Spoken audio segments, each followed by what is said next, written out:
तो चलिए अब आपको बताते हैं, प्रदेश के मुख्यमंत्री शिवराज सिंह चौहान जनता को संबोधित कर रहे हैं। 10-10 हजार बच्चे स्कूल में पढ़े,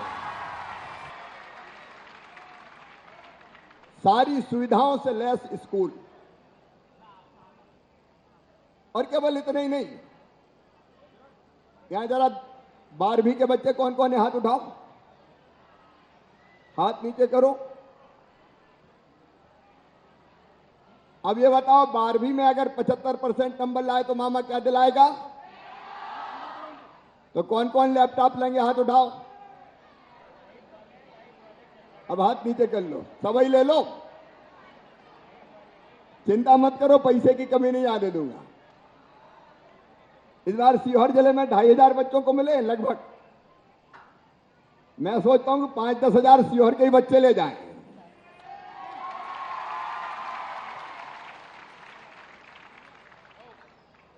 बेहतर पढ़ाई, शिक्षा का स्तर ऊंचा हो, उस प्रयास में हम लगे हैं। और एक बात और मैं कई बार बता चुका हूं, फिर दोहरा रहा हूं। 10वीं के कौन कौन है, वो भी हाथ उठाएं। अब हाथ नीचे करें। 9वीं के कौन है? 9वीं, 10वीं, 11वीं, 11वीं वालों, तुम भी तैयार हो जाओ, अगले साल मामा से लैपटॉप लेना है।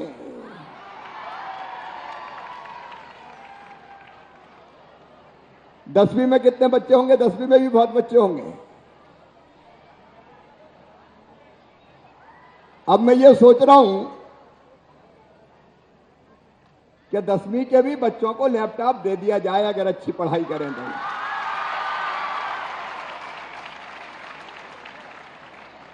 देना चाहिए।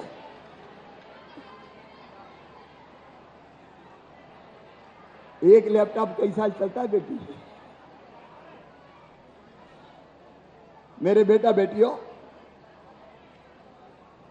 लेकिन ये सब अपनी मेहनत पर निर्भर है। जो अच्छे नंबर लेके आए। और एक बात और सुनना, ध्यान से सुनना, बच्चे भी सुने, मम्मी पापा भी सुने, मंच भी सुने, हमारे अध्यापक भी सुने। मेरे प्यारे बेटे बेटियों, तुम्हारी मेहनत से तुम्हारा एडमिशन अगर मेडिकल कॉलेज में होगा, मेडिकल कॉलेज की फीस कितनी पता है किसी को? प्राइवेट स्कूल में 8 लाख 10 लाख रुपया साल होती है। तो बताओ, गरीब बेटा बेटी का परिवार दे सकता है क्या? किसान बेटा बेटी का परिवार दे सकता है क्या? मध्यम वर्गीय बेटा बेटी का परिवार दे सकता है क्या? तो फीस कौन भरवाएगा?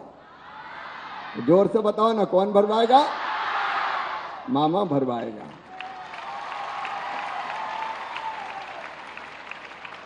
इसलिए तुम तो तैयारी कर लो, चिंता काहे की। अच्छा, एक बात और बताऊं, भाषा के रूप में अंग्रेजी हमको पढ़ना चाहिए, लेकिन अंग्रेजी जरूरी नहीं है कि अंग्रेजी नहीं आती तो मर ही जाएं। कोई चिंता फिंता करने की जरूरत नहीं है। तुम्हारा मामा दुनिया में हर जगह हिंदी में बोलता है। अभी इंदौर में ग्लोबल इन्वेस्टर समिट हुआ, 84 देशों के लोग आए दुनिया के। तो तुम रूस वाले रूसी में बोलो, हम हिंदी वाले, हिंदुस्तान वाले हिंदी में बोलेंगे, बीच में एक ट्रांसलेशन कर देता है। तो अंग्रेजी से घबराने की जरूरत नहीं है। अंग्रेजी मतलब बुद्धि नहीं है, बुद्धि तो हिंदी में भी बहुत है। लेकिन आजादी के बाद जिन लोगों ने सत्ता संभाली कांग्रेस के, उनने अंग्रेजी को हवा बना दिया। बोले बड़ी बड़ी पढ़ाई सब अंग्रेजी में होगी, मेडिकल की अंग्रेजी में, इंजीनियरिंग की अंग्रेजी में, सारी बड़ी परीक्षा अंग्रेजी में। अब हम तो गांव में पैदा हुए, मैं भी जैत में पैदा हुआ, नर्मदा किनारे। जब स्कूल जाते थे उस जमाने में तो फट्टा लेके जाते थे, बस्ता टांग के अपना अपना। अंग्रेजी पढ़ी नहीं, कई लोग नहीं जानते अंग्रेजी। लेकिन अंग्रेजी नहीं जानने का मतलब यह नहीं है कि हम पीछे रह जाएं। यह षड्यंत्र था कुछ बड़े लोगों का कि अंग्रेजी की अनिवार्यता कर दो तो गरीब किसान मध्यम वर्गीय उनके बेटा बेटी आई नहीं पाए। कुछ बड़े बड़े लोगों के बेटा बेटी बड़े पदों पर पहुंचे। मेरे प्रिय बेटा बेटियों, मैंने मध्य प्रदेश में तय कर दिया कि मेडिकल हो चाहे इंजीनियरिंग हो, हर पढ़ाई हिंदी में की जाएगी। परीक्षा भी हिंदी में दे सकोगे, कोई चिंता की बात नहीं है। और ये मेरे मन में इसलिए आया कि एक बच्चा मेडिकल कॉलेज में एडमिशन हुआ, पहले साल ही पढ़ाई छोड़कर भाग लिया। तो मैंने कहा बात क्या हुई? कहने लगा अंग्रेजी में गिटपिट होती मामा, तो एना मासी टीटी घरे टुकरिया पीटी। हमें आती नहीं, हम क्या करें? तो हमने छोड़ दी बोले। तो हमने कहा अंग्रेजी की अनिवार्यता खत्म। अब डॉक्टर बनकर नस्बगंज आए तो कोई हिंदी में अंग्रेजी में बात करता है क्या? पेशेंट जाते हैं हिंदी में बात करो। और दवाई लिखना है तो मैंने भोपाल में बताया था, श्री हरि लिख दो पर्चा में और लिख दो दवाई हिंदी में। कौन सी बड़ी बात है? और अंग्रेजी की गुलामी खत्म। भाषा के रूप में हमको सीखना चाहिए, उसमें आपत्ति नहीं है। तो मैं केवल इतना कह रहा हूं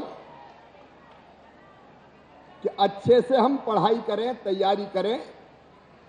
कई नए काम शुरू किए। अब मुख्यमंत्री अध्ययन केंद्र खोले हमने। मुख्यमंत्री अध्ययन केंद्र कितने खोल गए? 160 खोले हैं अभी मुख्यमंत्री अध्ययन केंद्र। ये इसलिए खोले हैं कि एक्स्ट्रा क्लास लगे और जो बच्चे थोड़े कमजोर हैं उनको पढ़ने का मौका मिल जाए, और कहीं कमजोरी है तो उसको दूर करें। यहां भी मुख्यमंत्री अध्ययन केंद्र खुल गया ना, तो अगर कोई चीज समझ में नहीं आ रही तो मुख्यमंत्री अध्ययन केंद्र की सुविधा का लाभ उठाओगे? अरे कम बोल रहे, उठाओगे कि नहीं? थोड़ी मेहनत ज्यादा करो जी, कहीं कमजोरी है तो वो दूर हो जाएगी। और एक बात और तक की है, भर्तियां हो रही है बड़ी संख्या में, सरकारी नौकरियों में भर्तियां 1,14,000 पदों पे और भी निकालूंगा। अब वो होती है परीक्षा से, तो उसकी तैयारी के लिए भी नसलागंज और साहेबगंज में मामा कोचिंग क्लास खुली हुई है, ताकि हमारे बच्चे परीक्षाएं दें और शासकीय नौकरियों में भी सिलेक्ट हो। ये सारे प्रयास किए जा रहे हैं।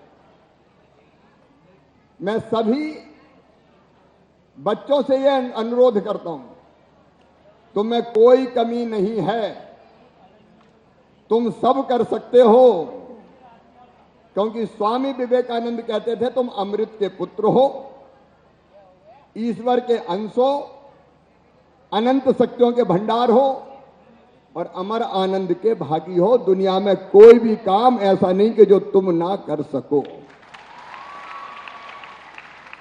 इसलिए मेहनत से पढ़ाई करो और आगे बढ़ो। जब तुम्हारे जैसा हार्डवास का पुतला तुम्हारा मामा मुख्यमंत्री बन सकता है तो तुम क्यों नहीं बन सकते? बताओ। बन सकते हो कि नहीं? डॉक्टर बनो, इंजीनियर बनो, प्रोफेसर बनो, साइंटिस्ट बनो, बिजनेसमैन बनो, स्टार्टअप चलाओ। और सहयोग के लिए अपने अध्यापक तैयार है, भारतीय जनता पार्टी की सरकार तैयार है, मामा तैयार है, जिला प्रशासन तैयार है, मंच तैयार है।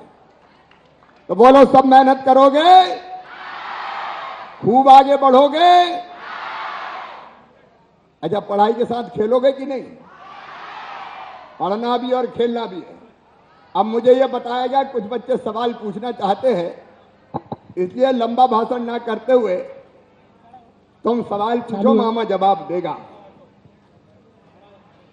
कहां से शुरू करेंगे? बेटा अब माइक दो बेटे को। नमस्ते मामा जी। क्या नाम है आपका? मेरा नाम हरिओम विश्वकर्मा है। मैं कक्षा 12वीं गणित के छात्र हूँ। बोलो हरिओम। सर, मैं आपसे ये जानना चाहता हूँ कि एग्जाम स्ट्रेस को कैसे दूर करें और सफलता का क्या फॉर्मूला है। हरिओम। और सब सुने, एक तो स्ट्रेस जैसी चीज दिमाग से निकालने की हमको कोशिश करनी चाहिए, और मैं उसके लिए बहुत वर्षों से, कभी कभी चूक जाता हूं लेकिन योग भी करता हूं और ध्यान भी करता हूं। कई बार अंतर्मुखी होकर बैठो, अपने मन को शांत करो और ये सोचो कि तुम सब कुछ कर सकते हो। लेकिन स्ट्रेस की बेटा जरूरत नहीं है। स्ट्रेस लेना काम बिगाड़ता है। तनाव में हम कई चीज नहीं कर पाते। इसलिए गीता का एक श्लोक है, कर्मण्या बाधिका रस्ते मां फलेसु कदाचन। कर्म करना तुम्हारे हाथ में है, परिणाम की चिंता मत करो। मेहनत करेंगे और मेहनत करेंगे तो परिणाम आएगा ही। और एक बात और, पुलिस वाले भैयाओं, भांजे भांजी और मामा में सीधी डायलॉग होने दो। और इसलिए मैं कह रहा हूं कि अपन जब परिणाम की चिंता करते हैं तो दिक्कत बहुत होती है। परिणाम काम करेंगे तो अच्छा आएगा ही, नहीं भी आए तो काहे की चिंता। कोई डिग्री, योग्यता की डिग्री गारंटी थोड़ी होती है। और इसलिए एक जिंदगी नियमित रखो, समय पे सोना, समय पे उठना, थोड़ा योग करना। मतलब योग का मतलब सूर्य नमस्कार कौन कौन को आता है? हाथ उठाओ। सबको आता है? अच्छा, हाथ नीचे करो। अब कौन कौन करता है सूर्य नमस्कार बताओ? आता ज्यादा को, करते कम है। हमको थोड़ा समय देना चाहिए। देखो, मैं अभी 18 घंटे काम करता हूं। तुम्हारी मामी बैठी है, पूछ लेना। कई बार हमारी अगर बिगड़ती है तो इस बात पे कि टाइम पे खाना नहीं खाते। मेरे का टाइम ही नहीं मिलता, क्या करूं। लेकिन मैं कोशिश करता हूं कि सवेरे योग कर लूं, और योग के साथ प्राणायाम। प्राणायाम कौन कौन जानते हैं? हाथ उठाओ। अच्छा, 2 प्राणायाम बताता हूं तुम्हें। एक कुर्सी आगे रखो भाई, ये कुर्सी आगे रखो, बच्चों को प्राणायाम करके बताता हूं।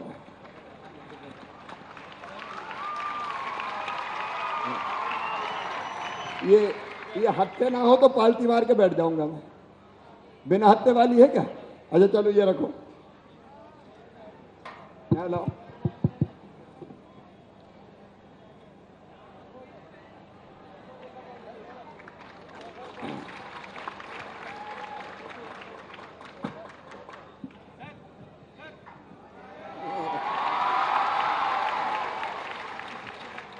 अब तुम ध्यान से देखना।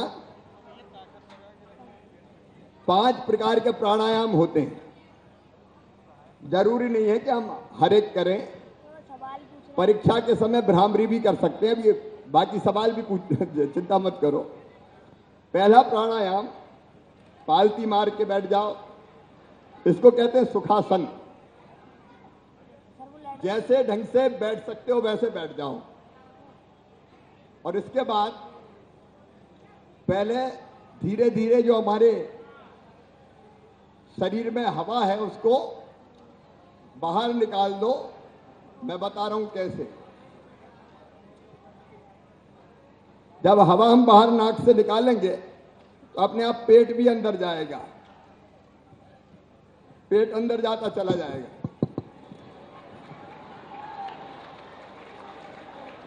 पेट जैसे जैसे देखो तुम।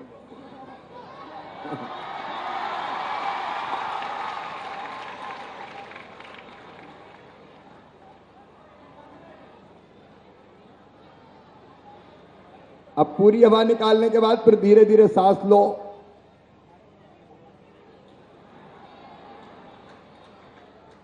ऐसे ही धीरे धीरे सांस छोड़ो और सांस लो, सांस छोड़ो और सांस लो। यह पहले प्रकार का प्राणायाम है। दूसरे प्रकार का जो प्राणायाम है, अभी नाम नहीं बता रहा मैं क्योंकि ज्यादा चक्कर में नहीं डालना चाहता। अपने अंगूठे को लगाओ दाहिनी नासिका छिद्र में, छोटी उंगली बाएं पे और 3 उंगली ऐसे माथे पे। पहले बाएं नासा छिद्र से, मतलब नाक के छेद से सांस बाहर छोड़ो, फिर पेट अंदर जाएगा। फिर बाएं से ही लो और दाएं से छोड़ो, फिर दाएं से लो और बाएं से छोड़ो।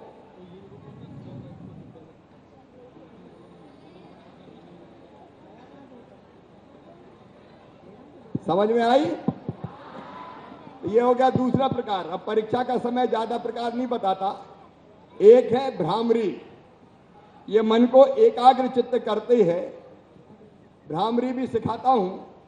पहले दोनों नासिका छिद्रों से सांस बाहर निकाल दो, अंगूठे कान में लगाओ, उंगलियां रखो 2 उंगलियां या ऊपर भौं के ऊपर, और 3 आंखों पे आंख बंद कर लो और फिर धीरे धीरे सांस छोड़ दो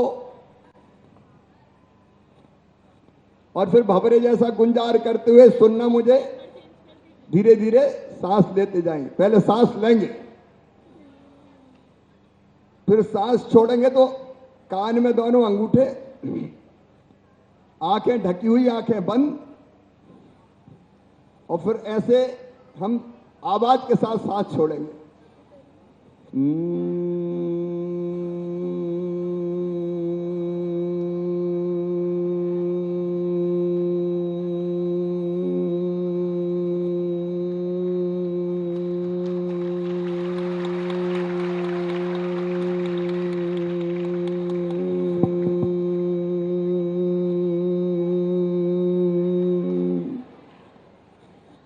इसके बाद फिर सांस लो और फिर ऐसे ही सांस छोड़ो।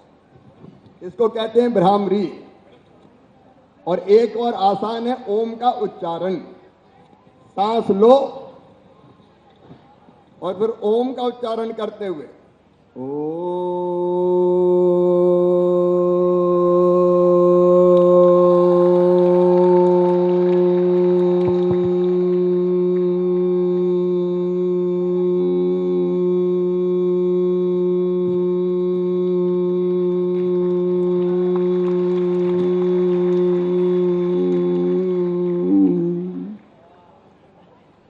ये ओम, ये है प्राणायाम।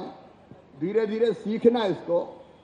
मैं आपको बताता हूं कि इसके कारण मन धीरे धीरे स्थिर और एकाग्र होता है और स्ट्रेस धीरे धीरे समाप्त होता है। हमको कोशिश करनी चाहिए। तो मुझे लगता है कि धीरे धीरे हमारा अभ्यास हो जाएगा और हम आनंद और प्रसन्नता के साथ परिणाम की चिंता किए बिना हम पढ़ाई कर सकेंगे। स्ट्रेस नहीं होगा। दूसरा सवाल। Thank you sir. ठीक है, हरिओम।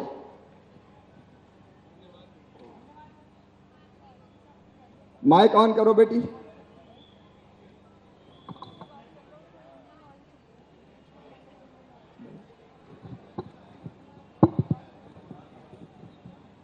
अब 5 सवाल लेंगे, फिर शिक्षकों को सम्मानित करेंगे। एक हो गया, 4 और। हेलो, माननीय मुख्यमंत्री जी, मैं खुशी परवीन कक्षा 12वीं कला संकाय की छात्रा हूँ। आपसे मेरा प्रश्न ये है कि यदि मैं कक्षा में कम अंक प्राप्त करती हूँ तो मैं अपने माता पिता और परिवार का सामना कैसे करूँगी? मैं माता पिताओं से पहले कहना चाहता हूँ, बच्चों पे कभी दबाव नहीं डालें। नहीं, आधा तो प्राण मन पापा ही खा जाते हैं। स्कूल से आए नहीं कि डंडा लेके बिठा दिया, पढ़। अरे वो मशीन थोड़ी है वो। स्कूल से पढ़ के आए तो थोड़ा बहुत खेलने कूदने दो। देखो नंबर कम भी आ गए तो मैंने पहले ही कहा, कम नंबर आने का मतलब असफलता नहीं है। जिसके नंबर कम आए वो दूसरा काम बहुत अच्छा कर सकता है। कई बार बाई चांस हो जाता है ऐसा, कोई पेपर ऐसा आ गया हो कि उसका इतना अध्ययन नहीं किया हो तो उसके कारण परिणाम वैसे आ जाते हैं। कोई डिग्री ही बुद्धि का प्रतीक नहीं है। अब जो बड़े उद्योगपति हैं, अंबानी परिवार, उनका कारोबार शुरू किया था स्वर्गीय धीरूभाई अंबानी ने। वो कोई बहुत पढ़े लिखे नहीं थे। कई लोग गांव में हम देखते हैं जिनकी डिग्री नहीं होती, बुद्धि बहुत होती है। तो माता पिताओं से मैं कहना चाहता हूं, बच्चों को बिल्कुल दबाओ मत। यह अन्याय करना है, उनको प्रसन्न चित्त होकर पढ़ाई करने दो। और हम खुद भी ये सोचें कि अगर डिग्री में एक साल अच्छे नंबर नहीं आए तो नहीं आए, बाकी काम हम अच्छा कर सकते हो। हम जिंदगी थोड़ी हार गए कोई। और किसी भी बच्चे को निराश नहीं होना चाहिए। मेहनत करेंगे, अच्छा आए तो ठीक है और कम आए तो भी ठीक है, फिर अगले साल देखा जाएगा। नहीं तो दूसरे 17 काम करने के लिए कोई घबराने की जरूरत नहीं। ठीक है खुशी?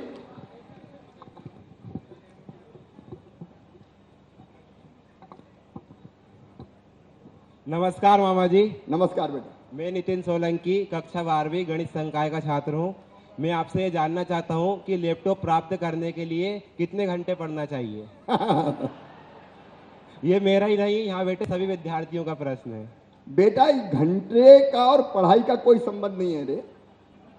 अगर एकाग्र चित्त होके मन को ध्यान से कंसंट्रेट करके अगर आप सवेरे या शाम ढंग से 2-2, 3-3 घंटे पढ़ लो परीक्षा के समय, वो पर्याप्त है।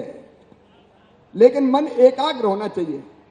अब कई बार पढ़ तो रहे यहां और दिमाग घूम रहा है कहीं क्रिकेट के बाल में या टीवी के किसी शो में या फिर सोशल मीडिया में, तो फिर वो कितने ही घंटे पढ़ लो, फिर 20 घंटा भी पढ़ लो तो चीज समझ में नहीं आएगी। इसलिए हम कम समय में भी पूरा मन एकाग्र करके, ध्यान भटके ना और कोई चीज दिखाई ना दे। एक उदाहरण तुमने सुना है, जब द्रोणाचार्य जी ने बच्चों की परीक्षा ली कौरव और पांडवों की, तो उन्हें एक चिड़िया रख दी पेड़ पे और कहा कि इसकी आंख में तीर मारो। लेकिन तीर मारने के पहले उन्होंने कहा एक सवाल का जवाब देना पड़ेगा। तो उन्हें पूछा, दुर्योधन से पूछा, देखो क्या दिखाई दे रहा है तुम्हें? पेड़ की तरफ हाथ करके कहा। तो दुर्योधन कहने लगे मेरी आंखें बहुत तेज है, सब कुछ दिखाई दे रहा है। इतना बड़ा पेड़ है वो दिखाई दे रहा है, पेड़ की डालियां दिखाई दे रही है, डालियों के पत्ते दिखाई दे रहे हैं, फूल फल दिखाई दे रहे हैं, तना दिखाई दे रहा है, सब दिखाई दे रहे हैं। तो उन्होंने कहा बैठ जाओ। ऐसे ही दूसरे से पूछा, तीसरे से पूछा, चौथे से पूछा, 5वें से पूछा, तो यार नहीं सब कुछ दिख रहा है। कोई कहने लगे पेड़ पे चीटा चीटी चल रहे हैं, वो भी दिख रहे हैं। अर्जुन से पूछा तुम्हें क्या दिखाई दे रहा है? पेड़ दिखाई दे रहा है? अर्जुन ने कहा नहीं। पेड़ की डालियां दिखाई दे रही? बोले नहीं। फूल दिखाई दे रहे हैं? बोले नहीं। पत्ते दिखाई दे रहे हैं? बोले नहीं। चीटा चीटी दिखाई दे रही? बोले नहीं। तो बोले अंधे हो तुम्हें दिख क्या रहा है? बोले गुरुजी मुझे तो केवल चिड़िया की आंख दिख रही है और कुछ दिखाई नहीं दे रहा। और अर्जुन ने चिड़िया की आंख भेजी। मतलब हम जिस काम के लिए जिस क्षण बैठे हैं, अगर पढ़ रहे हैं तो ध्यान लगा के पढ़ें बस। फिर इधर उधर चित्त ना भटके तो चीज तुम्हारे दिमाग में रजिस्टर हो जाएगी। कंप्यूटर से ज्यादा तेज है अपना दिमाग। मैं जब पढ़ता था तुमको बताता हूं, तो मैं इतने ध्यान से पढ़ता था कि मैं जब लिखने बैठता था परीक्षा में, परीक्षा के हाल में, तो मुझे वो पन्ना तक दिखाई देता था सीधे कि मैंने ये पढ़ा था पेज नंबर 92 और पन्ने पे इस पैरा में ये लिखा है। क्योंकि मैं इतने ध्यान से पढ़ता था कि वो शब्द दिखाई दे जाते थे मुझे। बात दिमाग में इतनी बैठ जाती थी, कंप्यूटर से ज्यादा तेज है अपना दिमाग। इसलिए ध्यान लगा के पढ़ो। हम 4 घंटे पढ़ें, 5 घंटे पढ़ें, पर्याप्त तो मुझे लगता है, लेकिन पढ़ें तो मन से पढ़ें। धन्यवाद। आदरणीय मामा जी, मैं नेहा राठौर, कक्षा 12वीं वाणिज्य कला की छात्रा हूँ। मैं आपसे ये जानना चाहती हूँ कि एक कुशल प्रशासकीय अधिकारी बनने के लिए किन गुणों का होना आवश्यक है? कुशल प्रशासक के लिए एक श्लोक बताता हूं तुमको। किसी भी क्षेत्र में अगर सफल होना है, कुशल होना है, न केवल प्रशासक के लिए बल्कि जनप्रतिनिधि और नेता के लिए भी, या किसी भी क्षेत्र में मंत्री के लिए, विधायक के लिए भी, एक श्लोक है।